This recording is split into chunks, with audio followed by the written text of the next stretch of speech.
来想带脑残狗来的，但是因为牵涉到台北市政府不想核发一张给他睡旅馆的执照给他，所以我不想带他来。那他已经11年了，所以他必须要睡眠。那我们很多人会面对这些狗，有时候纯粹因为我想要怎么样，而你把它喊起来，做了很多其他的事情，它会配合你，它是不是自愿？不见得。你知道狗可以为了你走路走到脚皮都破了，还是会为了你继续走下去？可是你给它的是什么？所以你要记得，你不要欺骗它的感情。当你要给它什么，你要做什么动作，对它做什么时候，记得去抚摸它、奖励它等等，都需要去做。好，那最后我要讲的几个就是问题，你们的问题哦。那可能刚刚有人问说，我的狗就不爱吃东西，该怎么办？不爱吃东西的狗，你可以用玩具。那玩具的训练很简单，其实没有狗不爱吃东西，都是一开始的时候你没有做好的前置，所以你的狗会不爱吃东西。那我们要做玩具的部分，玩具是一个非常非常重要的一环。我想，无论今天你听了什么屁话忘记了，你只要记得有反应反射，我只要怎么样对我的狗好就行了。这我的目的就这一个，你只要记得反应会变成反射，所以我要永远对它好，然后你们反射动作就是对狗好，我们今天的目的就达成了。那最重要的一点，回去你不但你要对它好以外，你自己也要开心。所以我教你们一个开心的游戏。哎呦，先忘了带玩具。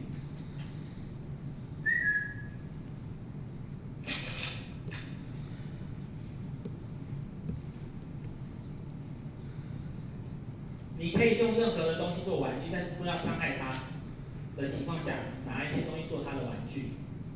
所以玩具的玩法很简单，我跟你们说怎么玩。不管哪一种玩具，记得问一下啊，因为很多人听过我讲这个。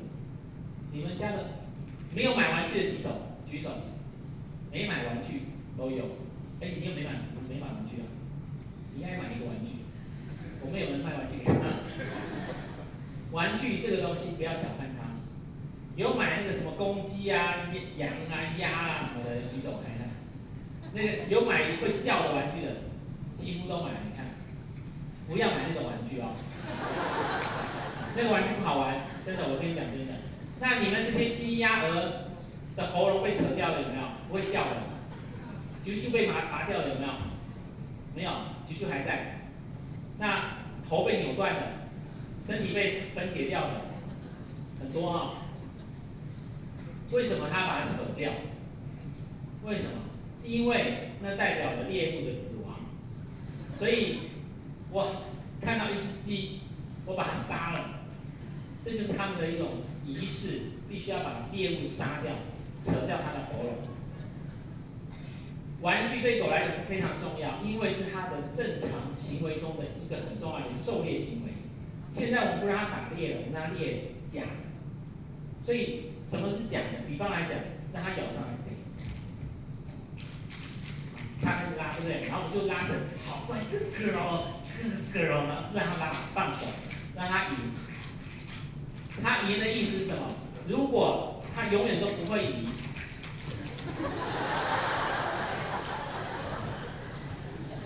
如果他永远都不会赢的话，都是你，他会觉得说，那你玩就好了，干嘛找我呢？可是你会发现他怎么玩会绕到我身边来，为什么？因为他自己杀来杀去没意思。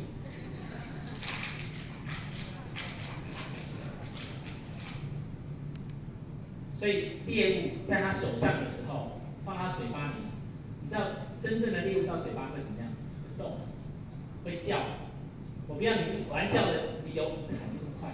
我不要你们玩那么会叫的原因，是因为它会给它自我的反馈反应，所以会让你的狗很爱咬，可是咬死之后它不要了。这个游戏将来是不好玩的，所以我要教你玩这种不会有声音的，所以你要让这个猎物死亡，然后你要记得站好。比方说，我只比方说。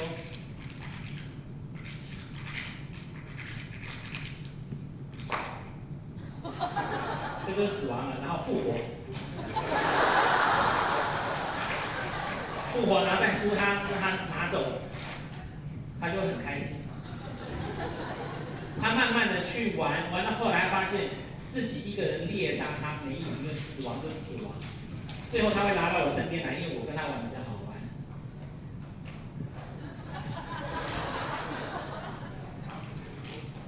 这就是他们的狩猎行为，所以让他去玩一个玩具是很好的。但是有的狗在这个时候，你会拿玩具，它咬你的手。所以你要怎么拿玩具回来？记得拿食物，好吗？拿食物换。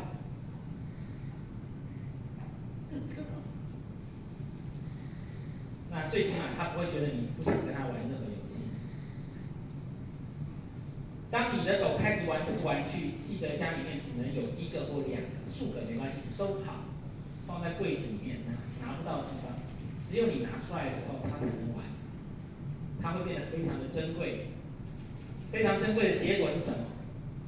它再也不会咬你家的家具，你的袜子、你的鞋子、你的内衣、肩带，就是因为很多我们夹内视镜拿过很多女孩子的内衣被吞下去了，丝袜被吞下去了。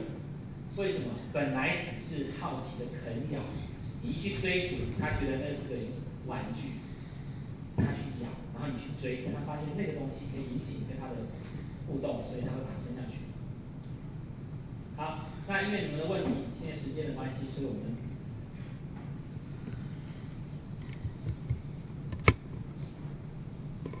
太长了。家中将有新生儿，该如何和狗狗相处，才不会让他觉得被冷落？很简单，你要生小孩的时候，小孩生出来的时候，一件事情绝对不可以把婴儿跟小孩单独相处。因为婴儿的叫声会像猎物的声音，所以会让他引起先天的一个追逐的机制，他会去攻击这个小孩子，这是本能。那你要介绍他认识小孩可以，但是你一定要在场，带他去看小朋友，让他看小朋友从不会动，不是不会动，不用思考，从躺在那里不会站起来，到会坐会站，然后会走，到他能够独立走路，牵他绳之后，你才能够让他们在一起。当然，先决条件，你的狗是不会攻击人才可以。如果会攻击的异常行为，你要先去处理。那这样的话，去接触，让他们去认识。我有一个客人养这个，他的小孩子是在雪纳瑞的肚皮上长大，从小雪纳瑞躺在地板上，他小孩子就躺在地板上，睡在这个大狗的身上，一起长到大。然后因为他好像我忘记是跟我们家的狗有一个血缘关系，所以他看到我就叫什么，叫爷爷，因为爸爸的他叫狗的什么，一直辈分叫他叫我爷爷，对不对？小朋友现在已经长不小了，那时候开始从小长大，所以他们就是介绍这个狗给小孩子，所以你看我们小孩是这样。那我相信很多人会担心说，会不会因为因此引起什么过敏性的气喘啊，或者异位性皮肤炎？那这一点我不能跟你保证，因为你的身体是什么是你的身体，我没办法确定。但是在国外的研究，一个小孩子从小接触2种以上的宠物，会降低15%的这个气喘发生率。所以其实我不认为是因为动物引起的问题，反而是因为你太干净的环境以及高蛋白饮食，这是最重要的高蛋白饮食。会导致他们的生理发展的时候，免疫系统会出现一些问题。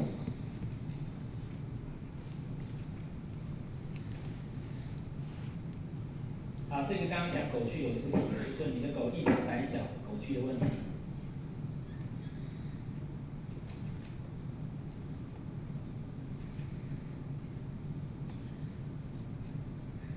哈士奇上过初级响片，他懂不可以跟 sit 等等。2岁，公的3岁2岁的时候领养，养了1年。那问题是外出去河滨公园玩的时候，一段时间以后召回，开心的回来，口头赞美，拍拍后让他去玩。狗的反应就是回头疯狂的咬主人，咬手，咬衣服。下口令 sit 没有用，不可以也没有用，请应该怎么办？然后之前做召回训练有高级临时，没有发生过这个状况。谁问的？我可以问一下。所谓之前做召回有高级临时什么意思？就是他就做召回回来的话，就像你那个训练召回一样啊，就是他回来会给临时。所以给临时的时候没有发生过状况，不给临时的会咬你。那个不给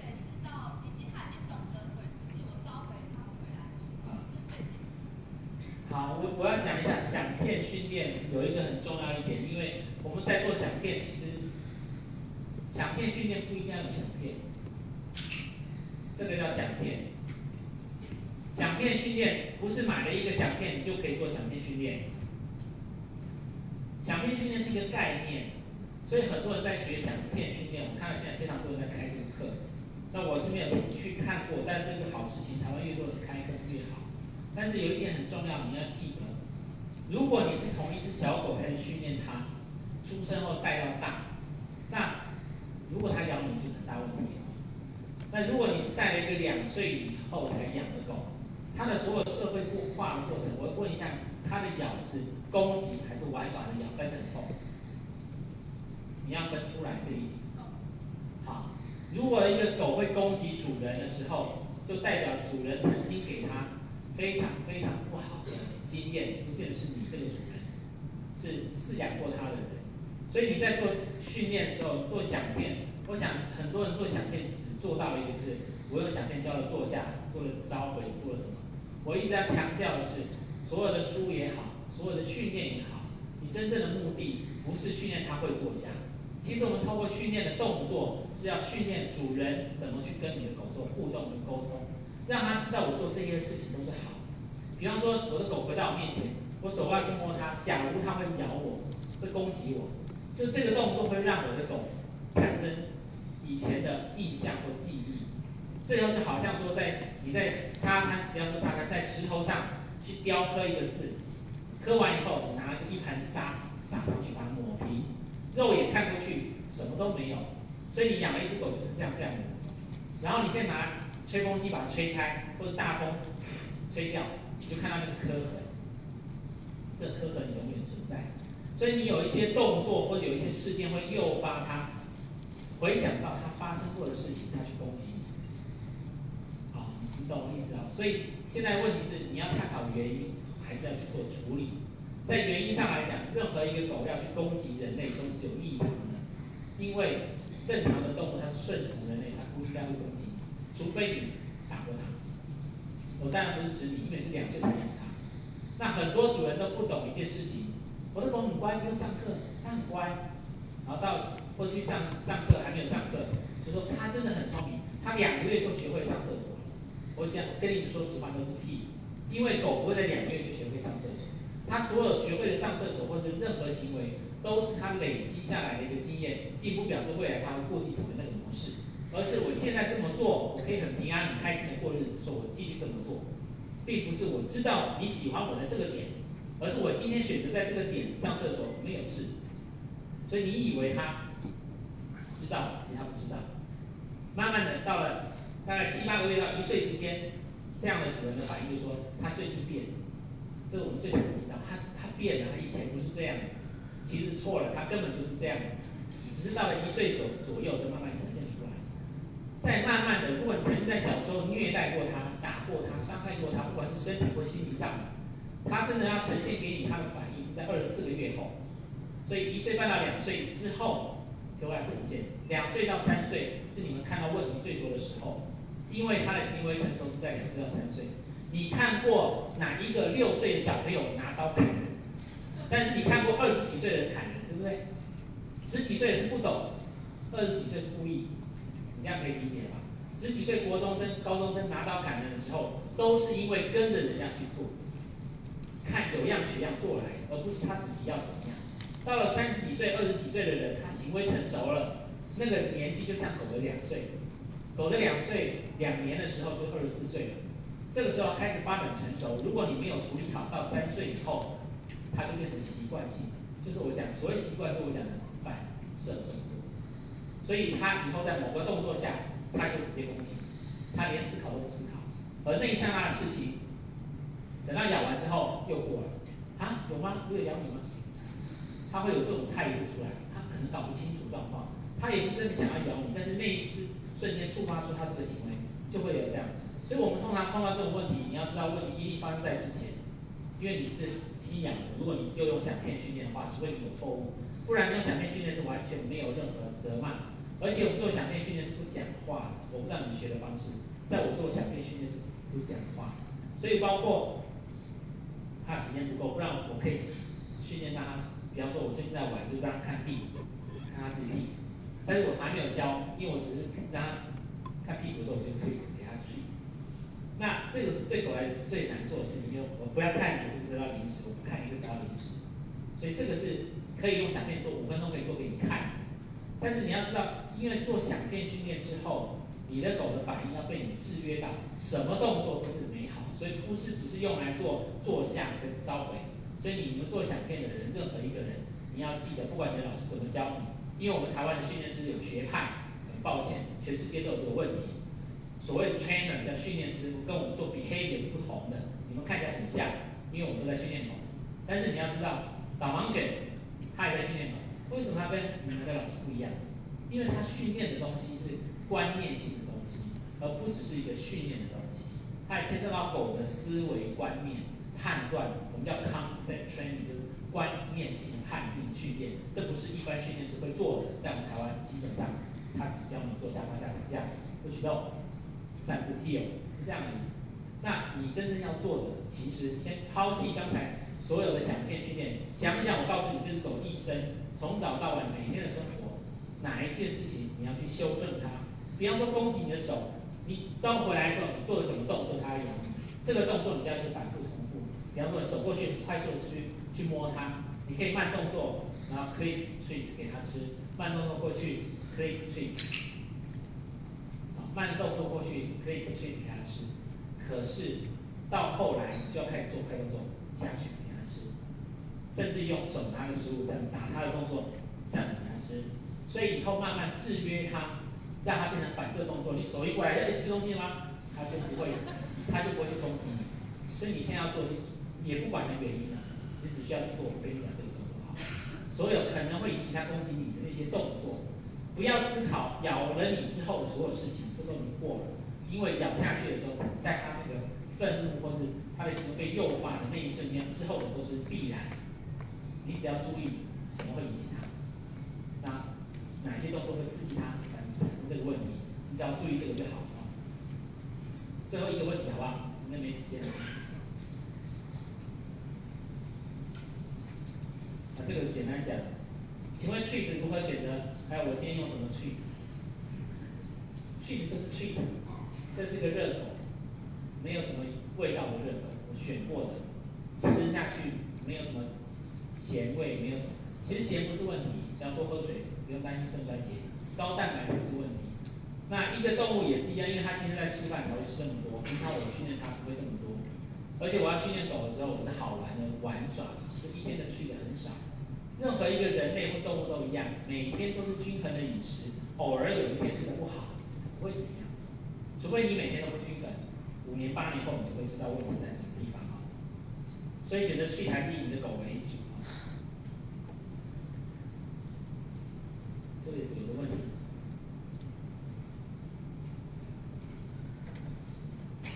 这个讲一下，我的狗会对特定的邻居吠叫，为什么？这我刚刚讲过了，你的眼中世界跟他眼中世界是不一样的嘛。那我该如何对邻居解释这种行为？尤其这个邻居带的是2个小朋友，又怀孕，生3个，我也很担心会吓到小朋友。最简单，如果看对方是可沟通、不可沟通，不可沟通型的，我就根本狗都不让它出去，跟他们做接触。我刚刚讲过，如果你的狗不能狗拒，不适合做狗拒，保护它一辈子没有关系，它不需要跟狗相处，它才会快乐。你只要给它正确的，像现在自己一只，它也可以玩得很开心。只要我们适当给它该奖励的事情，所以你只要给它适当的奖励，它就会开心的生活，不一定要去狗拒。所以如果说对方是不可以沟通，我的建议就是少让他们有接触。但是如果你要跟他有正常的互动跟沟通，我建议跟对方讲说，因为他好奇，没见过这样的小朋友，所以我建议你们是这样子哦，拿零食让这个小朋友给他吃，让这个小朋友变成是零食的提供者，而你给零食的频率比例都要比较小，把比较好的零食交给小朋友喂，然后你在旁边按响板或是全部让他做，只要看到小朋友就丢零食，或让小朋友买零食给他。慢慢就可以改变这个问题。那差不多是这样。最后我还是讲一下，这里有一个，有时候我是情不自禁，这个禁不是那个禁，情不自禁。还有一个我忘记了，好，大概是这样子。那因为时间的关系，今天比较来不及，所以我们只能够讲到这边。谢谢各位，谢谢。谢谢，我们再一次最热烈的掌声，谢谢我们今天的讲师戴医师。也希望各位朋友们能够把宝贝狗协会的宗旨6个条件跟6个责任当做我们的种子，然后呢散发到台湾的每一个环境，让这个环境变成是一个对狗对饲主都很友善的环境。谢谢各位，谢谢。我们2月、3月也都有，麻烦各位踊跃报名，谢谢。